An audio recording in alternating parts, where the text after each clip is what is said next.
ஒவ்வொரு நாளும் சுய விசாரணை செய்து நாம் யாருக்காவது அநீதம் இழைத்திருந்தால், ஒருவேளை நான் தூங்குகிற அந்த தூக்கம் தான் என் வாழ்நாளின் கடைசி தூக்கமாக இருந்தால், நான் காலையிலே எழும்புகிற பொழுது ஜனாசாவாக எழுந்திருந்தால், நான் யாருக்காவது முரண்பட்டு யாரோடாவது பேசாமல் இருந்து யாருக்காவது அநீதம் இழைத்திருந்தால், நாளை மஹ்ஷருடைய வழியிலே அவர்களெல்லாம் வந்து என் நன்மைகளை பங்கு போடுகிற நிலை ஏற்படுமே என்று உணர்ந்து, என்றாவது ஒரு நாள் நாம் கோல் பண்ணியோ நேரடியாக போயோ என்னை மன்னித்து விடுங்கள் என்று எங்களுடைய வரட்டு கௌரவங்களை விட்டு நாம் யாரிடத்திலாவது கேட்டு மௌத்துக்கு தயாராகி இருக்கிறோமா? மௌத்துக்கு தயாராகி இருக்கிறோமா? அதைத்தான் விடுங்களேன். எத்தனை பேர் சகோதரிகளே எங்களுடைய பிரார்த்தனைகளில், யா அல்லாஹ் என்னுடைய கடைசி முடிவை நல்ல முடிவாக ஆக்கி தந்துவிடு என்று அல்லாஹ்விடத்தில் பிரார்த்தனை செய்பவர்கள் எத்தனை பேர்?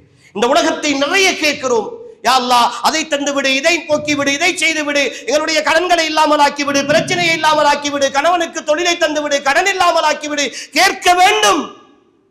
ஆனால் எங்களுடைய நிறைய துஆக்களில் எங்களுடைய நிரந்தரமான வாழ்க்கையை பற்றி நாம் கேட்பதில்லையே. என்னுடைய கபரை சுவர்க்கத்தின் பூஞ்சோலையாக ஆக்கிவிடு என்று நாம் துஆ செய்திருக்கிறோமா? எங்களுடைய மஹ்ஷரை நீ கேள்வி கணக்கில்லாத ஒரு மஹ்ஷராக ஆக்கிவிடு என்று நாம் செய்திருக்கிறோமா?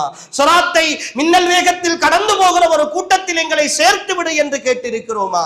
எங்களுடைய ஜன்னாவை அல்லாஹ்வின் தூதரோடும் அவன் அவருடைய தோழர்களோடும் ஒன்றாக இருக்கிற பாக்கியம் வேண்டும் என்று ஆசைப்பட்டிருக்கிறோமா?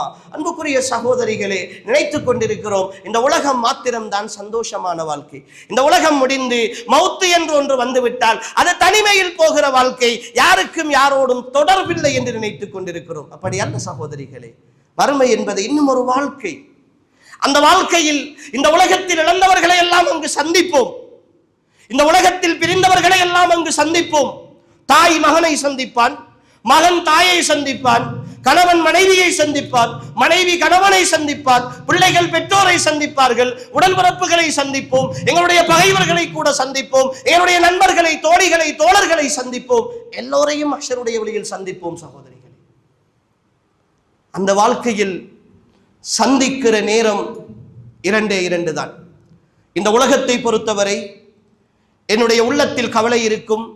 ஒருவனை சந்திக்கிற பொழுது சிரித்த முகத்தோடு சந்தித்து சலாம் சொல்லி பேசிவிட்டு அனுப்பிவிடுவோம். வீட்டிலே 1008 பிரச்சனை இருக்கும். விருந்தாளிகள் வந்தால் அவர்களுக்கு முன்னால் எந்த பிரச்சனையையும் காட்டாமல் அப்படியே முகத்தை மாற்றி நாம் சகஜமாக இருப்பதை போல இருந்து எத்தனை மணி நேரமானாலும் அவர்களோடு இருந்து பேசிவிட்டு அனுப்பிவிடுவோம். அதற்கு பிறகுதான் மீண்டும் கவலைகளை வரவேற்றுக் கொள்வோம். இது இந்த உலகத்தினுடைய நியதி. ஆனால் மறுமையில் அப்படி அல்ல, எல்லாம் திட்ட தெளிவாகிவிடும். இரண்டு தான் இருந்தால்